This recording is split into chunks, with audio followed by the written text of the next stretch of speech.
Right now, I mean, literally as we speak, a single drone strike near Egypt is, well, it's threatening to reroute the entire global energy supply chain. Exactly, and that's going to hike up the price of pretty much everything you buy. Right. And at the exact same time, parts of Assam are just completely submerged under these catastrophic floodwaters, while, the Kaveri Basin down south is fighting bitter legal battles over every last drop of a drying river. It really is a world of extreme contrasts today. It really is. Good morning and welcome to your daily deep dive. If you're a UPSC aspirant tuning in with your first cup of chai or coffee right now, you are exactly in the right place to conquer your day. Absolutely. Today is Friday, July 31st, 2026, and we've collated this really comprehensive analysis drawn directly from today's editions of the Hindu, the Indian Express, and the PIB, just to give you the most critical, exam-relevant insights. And to anchor today's preparation, especially for anyone, outlining their GS Paper 4 essay notes, I think we need to start with a quote. Oh, definitely. A good quote is essential. Right. There's this quote from Mahatma Gandhi that just perfectly frames the crises we're dissecting today. He said, "The earth provides enough to satisfy every man's needs, but not every man's greed." That is, wow, that is incredibly relevant today. Yeah, so just keep that framework in mind as we look at how, well, human intervention is compounding both global conflicts and these domestic natural disasters. Yeah, let's start with that immediate geopolitical crisis in West Asia, because honestly, the ripple effects are heading straight for the Indian economy. So on July 29th, a drone strike hit two gas vessels right at Egypt's Damietta port, which is near the Suez Canal. Right at the canal, yeah. And for context, one of those vessels was the FSRU Enegos Winter, which is a U.S.-owned unit, and it was alongside the Bermuda-flagged gas lug Salem. Now, the terminology there is super important for your prelims. FSRU. It stands for Floating Storage and Regasification Unit. Okay, break that down for us. What does that actually do? See, when natural gas is transported across oceans, it's super cooled into a liquid state, right, to shrink its volume so you can fit more on the ship. Right, liquefied natural gas, LNG. Exactly. So an FSRU is this highly specialized ship that takes that liquefied natural gas and warms it back up into a gaseous state so it can be pumped directly into onshore pipelines. So it's not just a cargo ship. No, not at all. Striking one of these isn't just hitting a transport vessel. It is essentially blowing up a mobile piece of critical national energy infrastructure. That is terrifying.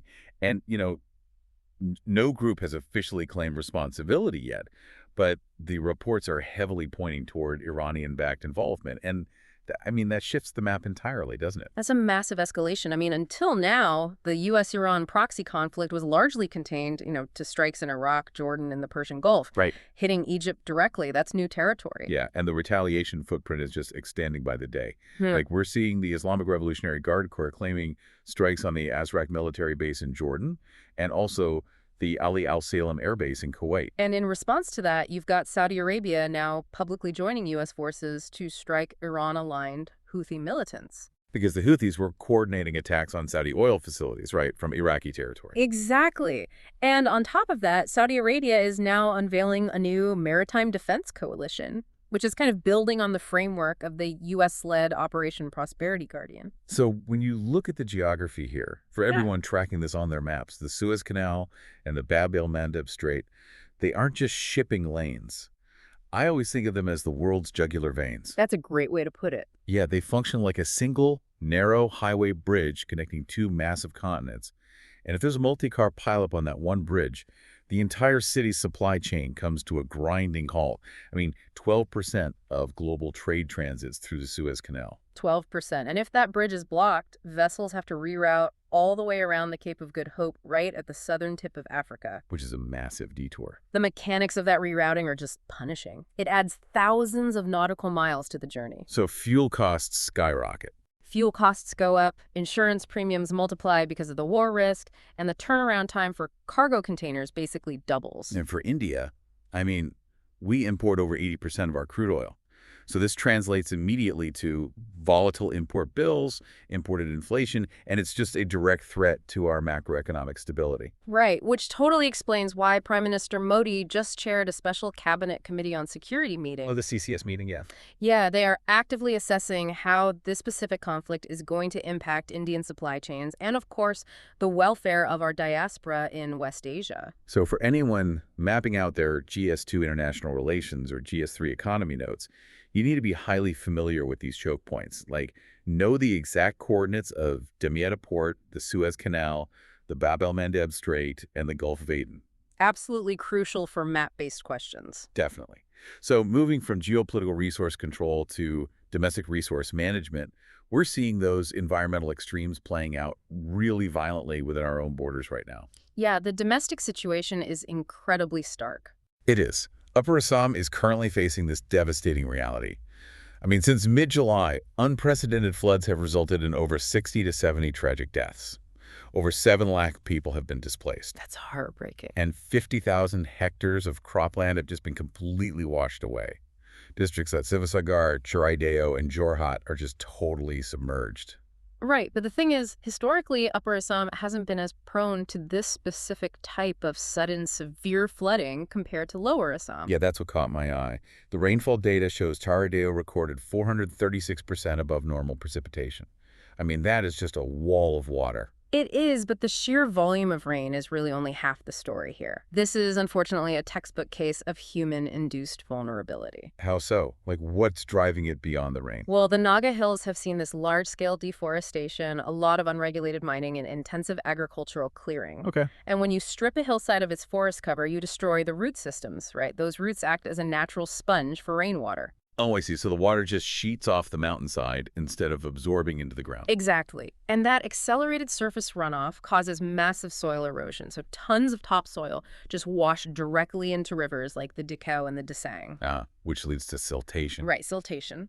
It raises the riverbed, so when the riverbed is artificially elevated by all these layers of mud and debris, the river's actual carrying capacity shrinks dramatically. So it takes significantly less water for the river to breach its banks. Exactly. So by the time that extreme monsoon downpour hit the already saturated soil, those silt-choked rivers just immediately spilled over into human settlements. Wow. I mean, this just highlights a desperate need for better predictive modeling, right?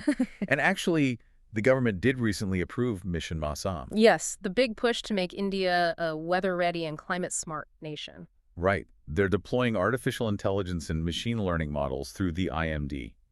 And they're specifically using something called a multi-model ensemble technique for stations in the Brahmaputra Basin. Yeah, that multi-model ensemble is fascinating. It's essentially crowdsourcing for meteorology. What do you mean? Well, instead of relying on just one single weather simulation, which might have, inherent biases or blind spots, the IMD runs several different numerical models simultaneously. Okay, so a bunch of different models running at once. Right. And then the AI analyzes the outputs of all these different models, finds the statistical consensus, and filters out the anomalies. So it's basically taking the best parts of all the predictions to make one super accurate forecast. Exactly. It provides a much higher probability of accurate forecasting, which gives local authorities that critical lead time to evacuate vulnerable areas. That's huge.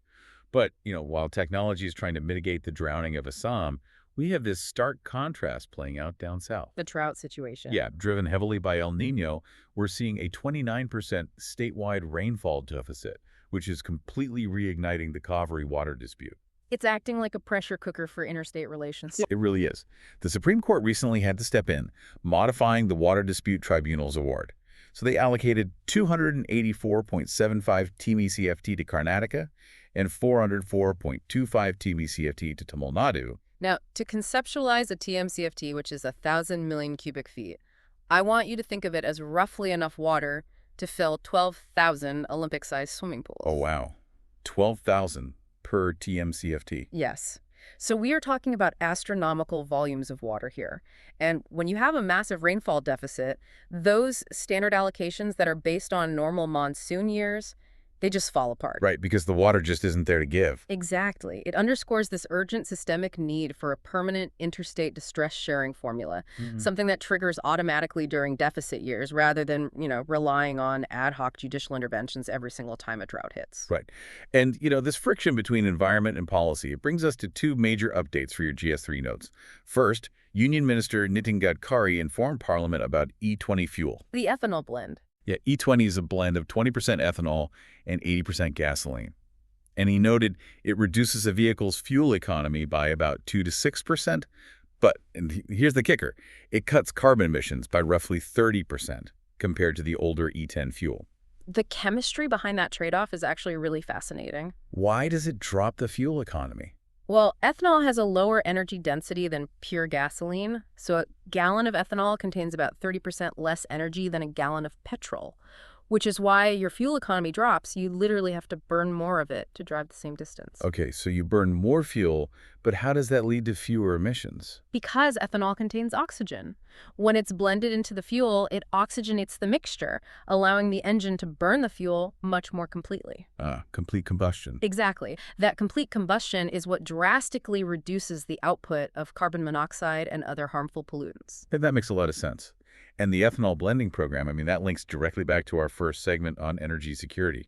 Because every drop of domestically produced ethanol we blend into our fuel tanks is a drop of imported crude oil we don't have to buy from a volatile West Asian market. It's all connected. And speaking of balancing economy and environment, the Supreme Court also just delivered a landmark ruling regarding environmental policy. This was the post facto clearance case, right? Yes. They quashed a 2021 government memo that basically allowed infrastructure projects to receive their environmental clearances after they had already commenced construction. After they started building. Right. The court firmly reaffirmed that environmental appraisal must precede any project commencement. Okay, but wait, let me push back on that for a second. Wouldn't it be more pragmatic for a developing economy like ours to just heavily fine these companies if they start without clearance, rather than halting massive job-creating infrastructure projects altogether? Well, Because, I mean, we see recent legislation like the Jan-Vish-Was Act actively decriminalizing minor offenses in favor of financial penalties, to promote the ease of doing business. Why not just apply that logic here? it's a fair question. But the thing is, environmental damage operates on a completely different scientific reality than a corporate compliance violation. Okay, how so? The court grounded this ruling in the precautionary principle in Article 21, the right to life. See, ecosystems are these highly complex, interdependent webs. If a company begins heavy construction in a fragile wetland or a dense forest corridor, the ecological degradation, the loss of biodiversity, the alteration of groundwater channels, it's often totally irreversible. Right. I guess you can't unpour thousands of tons of concrete just because a committee later decides the project wasn't environmentally sound. Exactly. A massive fine doesn't reverse extinction or decontaminate an aquifer. If you allow post-facto clearances, you basically turn the entire environmental impact assessment regime into a mere financial transaction. It just becomes a fee. Right. Environmental harm simply becomes priced in as a cost of doing business for wealthy corporations, which renders the preventative purpose of the EIA completely useless. So structural integrity in our environment is essentially non-negotiable. But, we also require rigorous institutional integrity to protect the future of the youth. And that brings us to the public examinations, or the Prevention of Unfair Means Amendment Bill 2026, which just cleared both houses of Parliament. This is a huge one for GS2. The catalyst for this legislation was, of course, the NEET UG 2026 paper leak back in May. Right, which triggered massive nationwide protests from the student community and obviously led to the cancellation of the exam. Yeah, and just to impartially note the parliamentary proceedings, during the debate for this bill, opposition members from the NDA bloc actually walked out of the Rajya Sabha.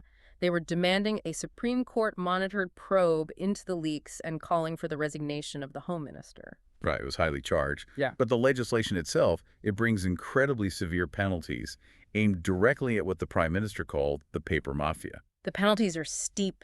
Very. For individuals caught using unfair means, the imprisonment term jumped to a window of 5 to 10 years, and that's accompanied by fines up to 50 lakh rupees. Wow. And for the service providers, so the third-party entities contracted to conduct the exams if they're found guilty, they face fines up to 5 crore rupees and an 8-year ban from public tenders. And the escalation for organized crime is even steeper than that. If an offense is classified as an organized syndicate leak, it carries a mandatory minimum of 7 years in prison and a staggering fine of 10 crore rupees. 10 crore.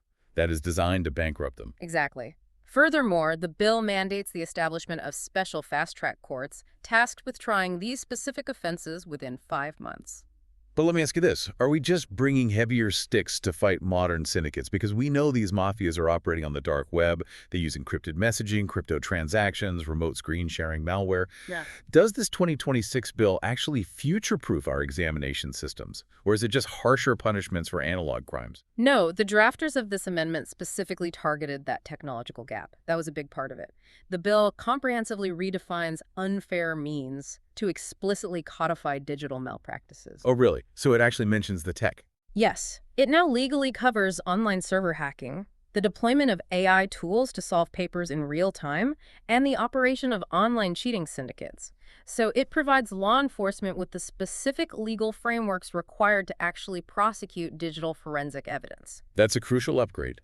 It also allows for the attachment and forfeiture of property acquired through the proceeds of these crimes, which heavily aligns with the Prevention of Money Laundering Act. That's the PMLA linkage. Right.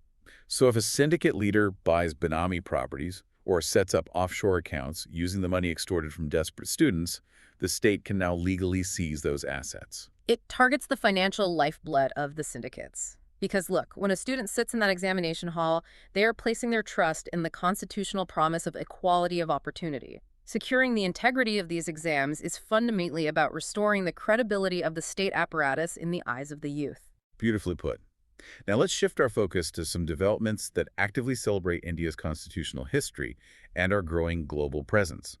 Parliament just passed the Prevention of Insults to National Honor Amendment Bill 2026. Right. This legislation modifies the original 1971 Act, formally making intentional insults to the national song Vande Mataram a punishable offense with up to 3 years imprisonment. And the historical justification provided by the government during the debates was really fascinating. They reached back to the Constituent Assembly. So in 1950, Dr. Rajendra Prasad, who was the president of the Constituent Assembly, explicitly declared that Vande Mataram, which, galvanized the entire independence movement, held a status absolutely equal to our national anthem, Jana Gana Mana. That's a brilliant point for your mains. For anyone writing a GS2 Constitution or GS1 Modern Indian History answer, this is a prime example of how the foundational ideals of the Constituent Assembly are still actively shaping our contemporary legislative frameworks. Definitely use that. We also saw a historic milestone in India's maritime history this week. Defense Minister Rajnath Singh just felicitated a 9-women tri-service crew for successfully completing the Samudra Pradakshina expedition. This is a huge deal. It marks India's first ever all-women circumnavigation sailing expedition. The logistics of this voyage are staggering. They sailed nearly 25,500 nautical miles across 4 oceans, and they did it over 314 days. Incredible endurance. And they did it all on the IASV Triveni, which is an indigenously built 50-foot sailing yacht. And the route they took is historically significant, too. They successfully rounded the 3 Great Capes, Cape Leeuwin in Australia, Cape Horn in South America, and the Cape of Good Hope in Africa. And navigating past Cape Horn, that means they traversed the Drake Passage, right? Yes. Which is notoriously one of the most treacherous and violent bodies of water on the planet. By completing this, the crew actually earned membership in the highly prestigious Cape Horners fraternity. It's an amazing achievement, and the IASV Triveni acting as a floating ambassador at various international port calls is just a brilliant projection of India's soft power. So true. If you are looking for contemporary case studies to deploy in your mains answers, this expedition is the ultimate manifestation of both Nari Shakti and Atmanir Bharat. It completely dismantles lingering stereotypes regarding women's roles in high-endurance, high-risk military operations. And furthermore, because the crew was drawn from the Army, the Navy, and the Air Force, it proves the practical effectiveness of tri-service synergy, which, as we know, is a major focus area for India's current defense reforms. All right, let's do a quick rapid-fire summary of the ground we just covered today. We started with the global maritime choke points, breaking down how a drone strike on a regasification unit near the Suez Canal threatens to inflate India's import bill and disrupt global energy security. Then we analyzed the extreme environmental dualities within India. The devastating floods in Upper Assam driven by deforestation and river siltation, contrasted against the severe El Nino-induced drought in the Kaveri Basin. We also unpacked the chemistry of E20 fuel and the Supreme Court's defense of the environmental impact assessment regime against post-facto clearances. We explored the structural reforms in governance with the new anti-paper leak bill, detailing how it leverages fast-track courts, digital malpractice definitions, and asset forfeiture to totally dismantle modern exam syndicates. And finally, we celebrated the legislative protection of Vande Mataram and that incredible display of Nari Shakti by the all-women crew of the ISSB Triveni. Now, before you get back to your books, here is a final thought to ponder, perhaps as a framework for an upcoming essay or interview prep. Yeah, we discussed how advanced technologies like multi-model AI ensembles are being utilized brilliantly by Mission Mausam to predict catastrophic floods and save lives. Yet those exact same digital advancements are being weaponized by shadow syndicates to orchestrate mass paper leaks and break our education system. So as a society, are we designing technological tools that are ultimately outpacing our institutional and moral frameworks? That is a phenomenal question to chew on while you review your notes today. Mm-hmm. To all the UPSC aspirants listening, we hope this analysis gave you the clarity and the edge you need for today's preparation. Have a highly productive study session, stay focused, and remember, with every passing day of disciplined effort, you are one step closer to your goal. See you next time in the Deep Dive.